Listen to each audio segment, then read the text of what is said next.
Hello guys, good morning. So last lecture में हमने कुछ छोटे छोटे क्वेश्चंस के बारे में डिस्कस किया था। अभी नेक्स्ट बात करते हैं कुछ जो नेक्स्ट टॉपिक है वो क्या है। वो नेक्स्ट टॉपिक जो है वो है इलेक्ट्रॉनिक्स पढ़ रहे थे हम लोग। तो इसका जो नेक्स्ट टॉपिक है वो है इसको बोलते हैं निवेशी या परिचालन बिंदु प्रतिबाधा। इनपुट और ड्रिवन पॉइंट इम्पीडेंस, इसको बोलते हैं इनपुट इम्पीडेंस, या तो इनपुट इम्पीडेंस बोलते हैं या इसको बोलते हैं driving point impedance. Driving point impedance. तो इनपुट इम्पीडेंस या ड्राइविंग पॉइंट इम्पीडेंस का क्या मतलब है, इसका क्या सेंस है, उसके बारे में मैं बात करता हूँ। देखो क्या है, कोई भी सर्किट है, जैसे मान लो कि एक कोई चतुर टर्मिनल परिपथ है, ये 4 टर्मिनल सर्किट है, ठीक है। इसमें जैसे इनपुट करंट I1 है, मान लो यहाँ पर वोल्टेज मान लो V1 वोल्टेज है, यहाँ पर वोल्टेज मान लो V2 है, यहाँ पर करंट मान लो I2 है, ठीक है। ये जो भी है, तो निवेशी प्रतिबाधा का मतलब है इनपुट इम्पीडेंस का क्या मतलब होता है, पहली मैं डेफिनेशन लिखवा रहा हूँ, लिखो। निवेशी वोल्टता तथा निवेशी धारा का अनुपात, निवेशी वोल्टता तथा निवेशी धारा का अनुपात निवेशी प्रतिबाधा कहलाता है। The ratio of input voltage and input current, the ratio of input voltage and input current is known as input impedance. निवेशी वोल्टता तथा निवेशी धारा का अनुपात निवेशी प्रतिबाधा कहलाता है, ठीक है। ये हो गया एक डेफिनेशन, तो ये है। तो निवेशी का मतलब इनपुट का मतलब हो गया, जैसे इनपुट वोल्टेज, जैसे मैं इनपुट वोल्टेज को मैं जैसे यहाँ पर इनपुट है, ये इनपुट साइड है, ये आउटपुट साइड है,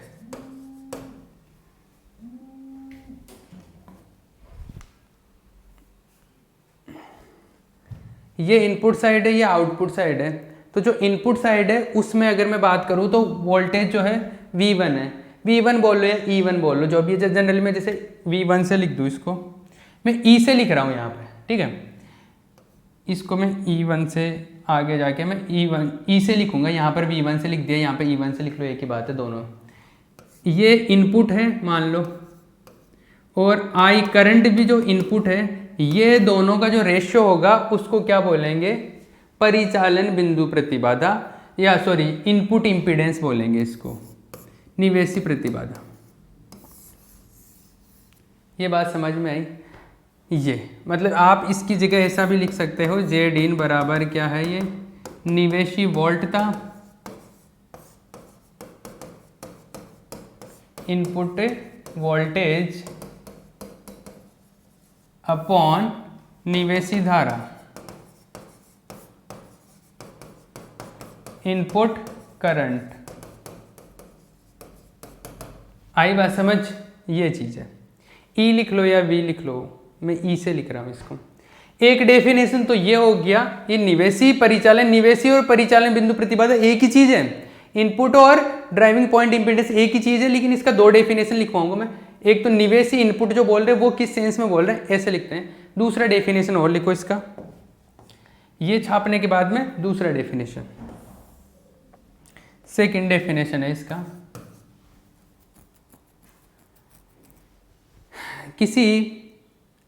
किसी परिपथ में किसी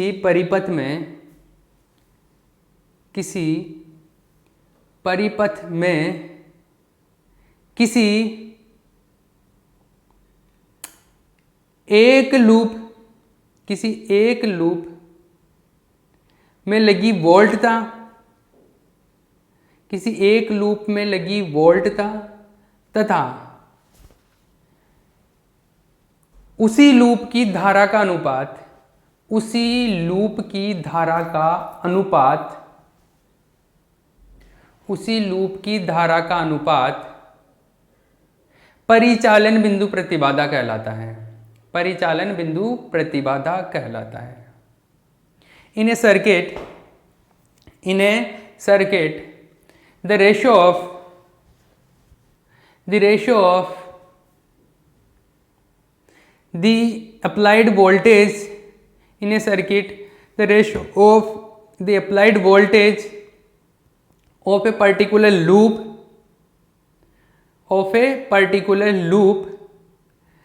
and current in the same loop is known as driving point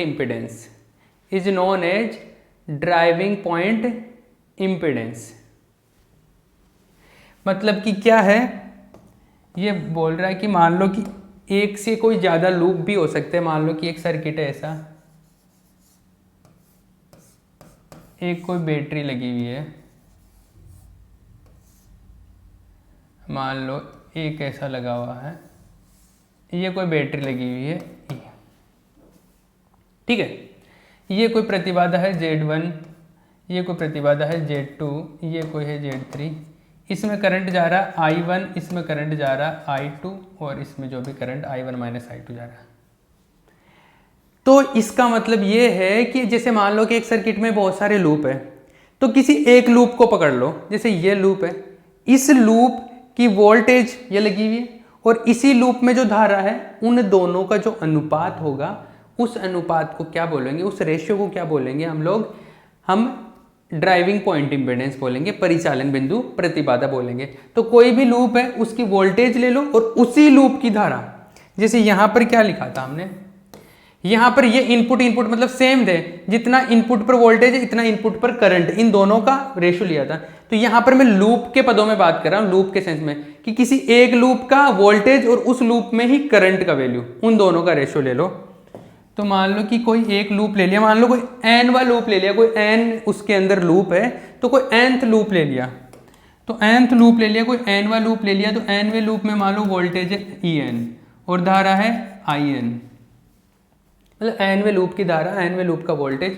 तो इन दोनों का जो अनुपात है ये क्या आ जाएगा, परिचालन बिंदु प्रतिबाधा। कौन से लूप का, nवें लूप का। तो nth लूप का ड्राइविंग पॉइंट इम्पीडेंस हो गया ये। अगर पहले लूप में इनपुट दे रहा हूं मैं, पहले लूप में, तो n का वैल्यू अगर 1 रख दूं मैं, तो ये आ जाएगा Z1 E1 अपॉन I1। ये पहले लूप का आ गया। पहले लूप में E1 इनपुट आ जाता है, ये जितना इनपुट करंट होगा, इनपुट वोल्टेज, तो ये इनपुट इम्पीडेंस भी बोल देते हैं इसको। यही तो बोला ना। अरे ये पहले लूप की बात करूँ तो पहले लूप में इनपुट देते हैं हम लोग जनरली। तो पहले लूप में E1 कितना हो जाता है, E इनपुट हो जाता है, I1 कितना हो जाता है, I इनपुट हो जाता है। तो E इनपुट I इनपुट क्या हो जाता है, पहले लूप का जो परिचालन बिंदु प्रतिबाधा वो आ जाएगा, लेकिन ये Z इनपुट के बराबर हो जाएगा। इसीलिए जो ये है इनपुट इम्पीडेंस है, इसी को ड्राइविंग पॉइंट इम्पीडेंस बोलते हैं। निवेशी प्रतिबाधा को परिचालन बिंदु प्रतिबाधा बोलते हैं, ठीक है। क्योंकि इसका मतलब ये कि ये दोनों सेम लूप में होनी चाहिए, और इसका मतलब भी यही है कि सेम लूप में होना चाहिए, ठीक है। इसका एक फॉर्मूला और होता है, ये जो है ये इसका एक फॉर्मूला और होता है, वो होता है delta Z upon delta NN।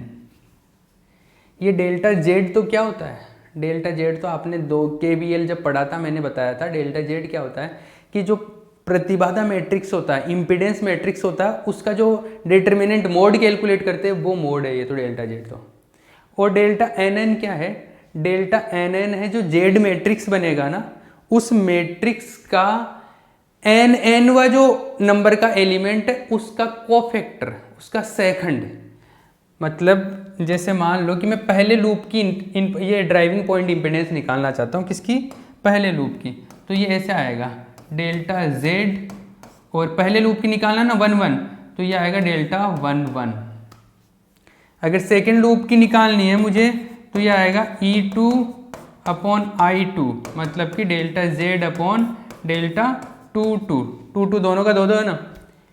ये चीज़ समझ में आती है। यहाँ पर ये चीज़ लिख लेना कि क्या मतलब है इनका। डेल्टा जेड का मतलब है क्या, प्रतिबाधा मैट्रिक्स का मोड है ये, मतलब सारणिक। जो प्रतिबाधा मैट्रिक्स होता है, प्रतिबाधा मैट्रिक्स मतलब कि इम्पीडेंस मैट्रिक्स, प्रतिबाधा मैट्रिक्स का सारणिक, डिटरमिनेंट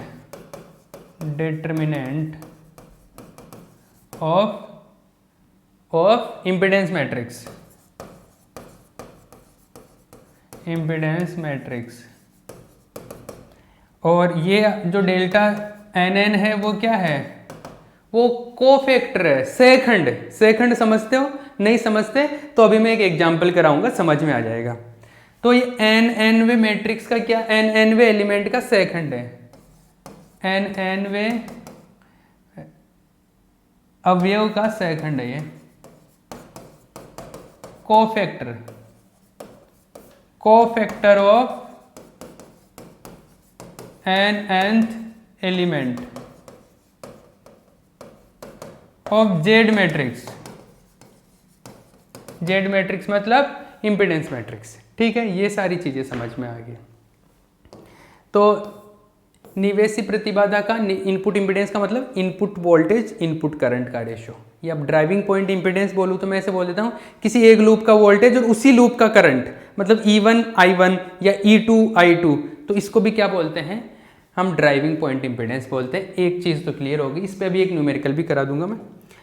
एक तो ये हो जाता है, एक होता है अंतरित प्रतिबाधा। क्या होता है, एक प्रतिबाधा तो हो गया ना ये एक होता है अंतरित प्रतिबाधा। क्या होता है, अंतरित प्रतिबाधा। सेकंड लिखते हैं हम लोग इसको, अंतरित प्रतिबाधा। अंतरित प्रतिबाधा, इसको इंग्लिश में बोलते हैं ट्रांसफर इम्पीडेंस। ट्रांसफर इम्पीडेंस, ये इसको जो सिंबल होता है इसको जनरली जेड टी से लिखते हैं, ट्रांसफर इम्पीडेंस।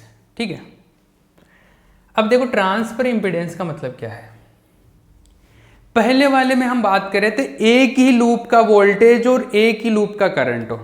इसमें यह बात करेंगे कि जैसे एक लूप का वोल्टेज और किसी और लूप में धारा, तो उसका जो रेशियो आता है उसको हम बोलते हैं अंतरित। मतलब ये क्या कर रहा है, ट्रांसफर कर रहा है। अंतरित का मतलब होता है ट्रांसफर, मतलब एक लूप में जैसे बैटरी लगा दो तो उसकी वजह से दूसरे लूप में करंट कितना जा रहा है, ये होता है ट्रांसफर का मतलब। कि इस लूप में बैटरी लगाई तो इस लूप की वोल्टेज और किसी और लूप में करंट कितना जा रहा है, तो इस बैटरी का इफेक्ट किसी और लूप में कितना हो रहा है, उस चीज को देखने के लिए हम लोग ये पता करते हैं। ये जो ट्रांसफर इम्पीडेंस ये चीज बताता है। इसका जो फिजिकल सिग्निफिकेंस है वो ये है कि जैसे मान लो कि एक सर्किट है, उसमें 10-12 लूप है, मैंने 5वें लूप के अंदर एक बैटरी लगा रखी है और इस बैटरी की वजह से मैं 10वें लूप में करंट पता करना चाहता हूं। तो 5वें लूप की जो वोल्टेज और 10वें लूप का जो करंट है उन दोनों का अनुपात निकाल लो, तो वो जो रेशियो देगा वो अंतरित प्रतिबाधा उसकी ट्रांसफर इम्पीडेंस को शो करेगा। आई बात समझ? ऐसे है। तो इसका डेफिनेशन लिखो, किसी चतुर टर्मिनल परिपथ में, किसी चतुर टर्मिनल परिपथ में किसी एक लूप में लगी वोल्टता, किसी एक लूप में लगी वोल्टता तथा किसी एक लूप में लगी वोल्टता तथा किसी अन्य लूप में लगी धारा, किसी अन्य लूप में धारा, किसी अन्य लूप में धारा का अनुपात, किसी अन्य लूप में धारा का अनुपात अंतरित प्रतिबाधा कहलाता है। अंतरित प्रतिबाधा कहलाता है। In a four-terminal circuit, the ratio of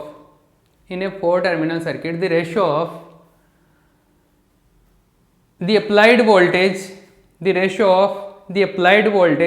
in a particular loop, the ratio of the applied voltage in a particular loop and the value of current in a different loop, and the value of current in a different loop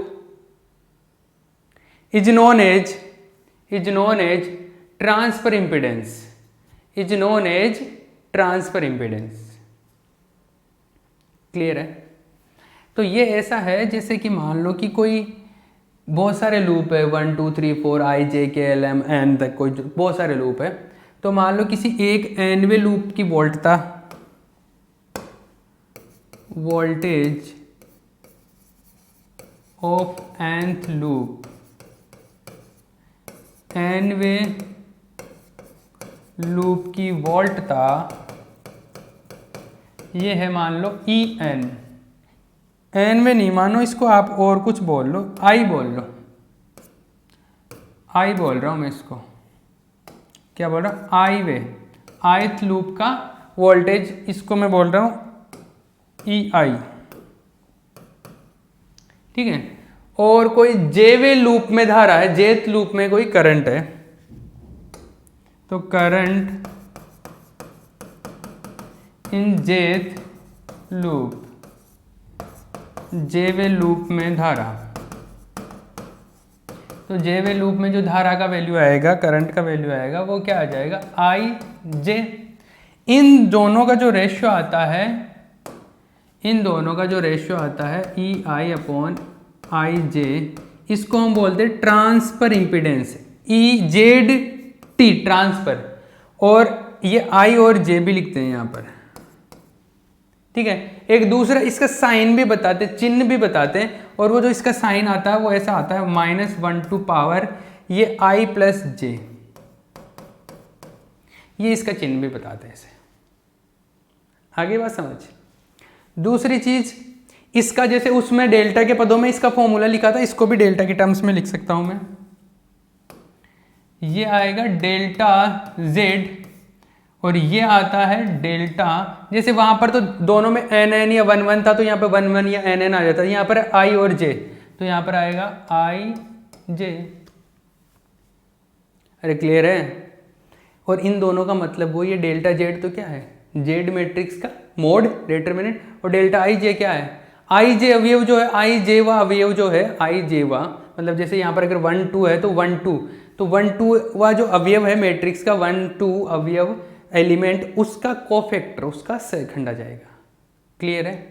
तो ये सारी चीज़ें, तो अगर मान लो कि मुझे किसी में 1 2 की बात कर रहा हूँ, मतलब कि मैं पहले लूप के अंदर बैटरी लगी है और उसके वजह से करंट देखना मान लो दूसरे में, तो ये दूसरे में, तो जो अंतरित प्रतिबाधा आएगी ऐसे लिखा जाएगा जेड टी 1 2, और ये आएगा -1 टू पावर 1 + 2, क्या आ जाएगा 3 आ जाएगा, मतलब क्या आएगा, नेगेटिव आएगा, तो ये ऑटोमेटिकली नेगेटिव हो जाएगा ऐसा।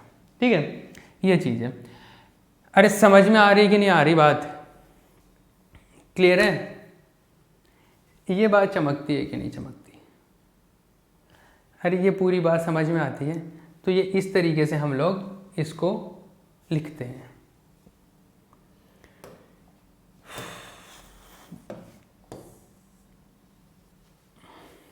क्लियर है? अरे क्लियर है ना? चलो ठीक है भैया, ये आ गया। अब इस पर हम एक एग्जाम्पल कर लेते हैं।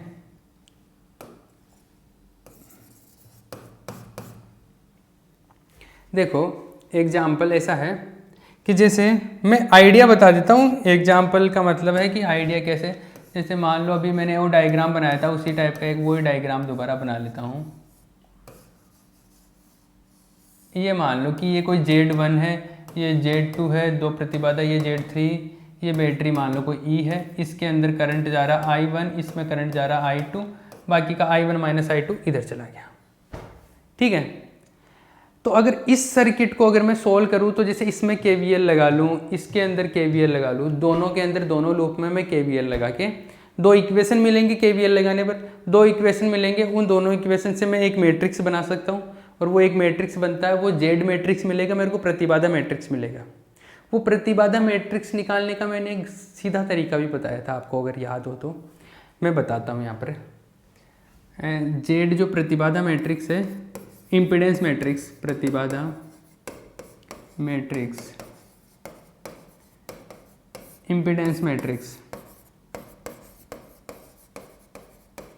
इम्पीडेंस मैट्रिक्स जो है, प्रतिबाधा मैट्रिक्स जिसको जेड बोलते हैं, जो जेड मैट्रिक्स है वो ऐसा है, जैसे 2 लूप होते हैं तो 2 क्रॉस 2 का मैट्रिक्स बनता है, 3 लूप होते हैं तो 3 क्रॉस 3 का बनता है।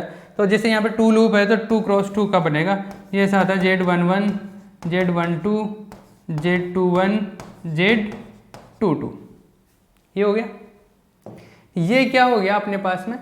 प्रतिबाधा मैट्रिक्स। ये है अपने पास में इम्पीडेंस मैट्रिक्स। अब इस इम्पीडेंस मैट्रिक्स, ये तो टर्म हो गए, लेकिन इनके वैल्यूज़ क्या क्या आएंगे? Z11 का वैल्यू कितना है, Z12 का वैल्यू कितना है।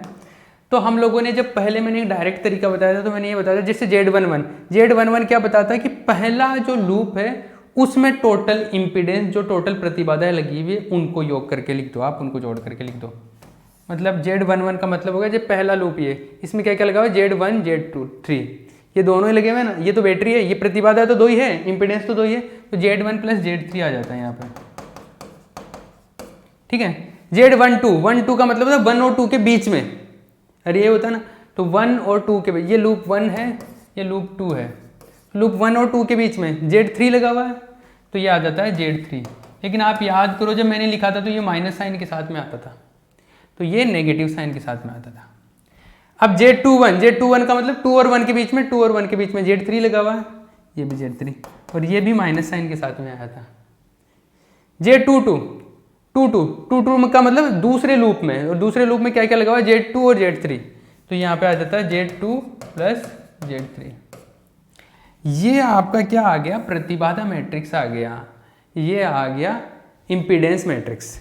अब इसका अगर डिटर्मिनेंट मोड कैलकुलेट करना हो अगर आपको, तो मोड कैलकुलेट कर सकते हो आप ऐसे करके, Z1 + Z3, ये -Z3, ये -Z3, ये Z2 + Z3, इसका मोड, इसको मल्टीप्लाई करके माइनस ये कर दो, वो इसका मोड आ जाएगा। तो इसका मोड तो क्या हो जाएगा, इसका मोड हो जाएगा Z1 + Z3, Z2 + Z3 minus ये माइनस माइनस प्लस Z3 का स्क्वायर। अगर इसकी बात करूँ तो ये आ जाएगा, इसको मल्टीप्लाई करेंगे Z1 Z2 Z1 Z3 Z2 Z3 Z2 Z, एक सेकेंड, ये आएगा Z2 Z3, इसमें आएगा Z3 का स्क्वायर, तो Z3 का स्क्वायर माइनस Z3 के स्क्वायर से कैंसिल आउट हो जाएगा, तो ये आ जाएगा इसका डिटर्मिनेंट, जिसको हम लोग क्या बोलते हैं, डेल्टा Z बोलते हैं। तो ये क्या आ गया, डेल्टा Z आ गया, ये डेल्टा Z आ गया मेरे पास में। आई बात समझ, ये डेल्टा Z आ गया। अब मुझे कुछ भी अगर इसमें मैं Δ11 Δ12 वो भी कैलकुलेट कर सकता हूँ। अब देखो Δ11 जो कोफैक्टर सेकंडों की बात कर रहा था ना मैं, सेकंड कैसे निकालते वो भी निकाल सकते हैं यहाँ से। जैसे मुझे अगर Δ11 निकालना, Δ11 का मतलब 1 एलिमेंट है उसका सेकंड, उसका कोफैक्टर, Δ12 का सेकंड, Δ21 का और Δ22 का, इनके सेकंड लिखते हैं, इनके कोफैक्टर लिखो। देखो कोफैक्टर क्या होता है, Δ11 का इसका कोफैक्टर, इसका कोफैक्टर कैसे, इसका सेकंड कैसे निकालते हैं मैट्रिक्स में, ये छोड़ दो बाकी बच के वो लिखते हैं और उसका डिटरमिनेंट निकाल लेते हैं। तो ये इसमें तो ये इसका ये रो ये हटा दो, ये कॉलम हटा दो, तो ये बचता है, तो ये आ गया इसका cofactor second, Z2 + Z3 Z2 + Z3। Δ12 का Δ12 ये है, तो इसका सेकंड निकालने के लिए ये क्या आएगा, ये -Z3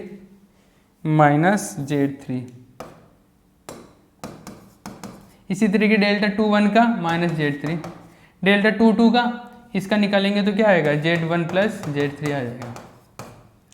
ये सबके सेकंड आ गए, सबके कोफैक्टर आ गए और डेल्टा Z आ गया। तो आपको किसी भी लूप का अगर आपको अब अंतरित प्रतिबाधा निकालनी हो या परिचालन बिंदु प्रतिबाधा निकालनी हो, आपको ट्रांसफर इम्पीडेंस निकालना है या आपको ड्राइविंग पॉइंट इम्पीडेंस निकालना है, वो आप यहाँ से कैलकुलेट कर सकते हो सिंपली। मतलब अगर आपको कुछ भी पूछे, मैंने मेथड सिखा दिया आपको कि कैसे कैलकुलेट कर सकते हैं। आपको अगर सेकंड लूप का पूछे तो सेकंड लूप के लिए आप ऐसे लिख सकते हो, मतलब जैसे ΔZ/Δ22, ये सेकंड लूप के लिए आ जाएगा क्या, सेकंड लूप के लिए ड्राइविंग पॉइंट इम्पीडेंस आ जाएगा सेकंड लूप का फर्स्ट लूप का पूछे तो क्या आ जाएगा, delta Z upon delta 1 1। Calculate कर सकते हो ना। इसी तरीके से ट्रांसफ़र भी कर सकते हो। अगर आप ट्रांसफ़र 1 2 की बात करो तो ये डेल्टा जेड अपॉन डेल्टा 1 2 आता है यहाँ पे, उसमें 2 1 आ जाएगा। तो हर कुछ आपको ट्रांसफर इम्पीडेंस ये सब कुछ अगर कैलकुलेट करना हो तो सबसे पहले तो आपको जेड मैट्रिक्स निकाल लेनी है। और जेड मैट्रिक्स निकालने का मैंने तरीका बता दिया है ऐसा, ये KVL में हमने डिस्कस भी किया था। अगर आपको ये डायरेक्ट तरीका नहीं याद है तो आप क्या करो, इसमें KVL लगाओ और इसमें KVL लगाओ, दोनों में KVL लगाओगे तो 2 इक्वेशन बनेंगी। उन दोनों इक्वेशन को सोल्व करेंगे तो उसमें एक जेड मैट्रिक्स बनता है और वो फाइनली जाके ऐसा मिलेगा। ठीक है, तो उसको सोल्व करेंगे तो ये सारा मिल जाता है अपने आप को। क्लियर है, ये सारी चीज़ें हो गई भैया। 2 चीज़ हमने यहाँ पर पढ़ ली है। ठीक है, किसी को किसी भी टाइप का डाउट हो तो मुझे भेज देना यहाँ पे लिख के, और ये लेक्चर यहीं पे ख़त्म करते हैं। अब धीरे धीरे हम लोग लेक्चर्स की स्पीड बढ़ाएंगे। ठीक है।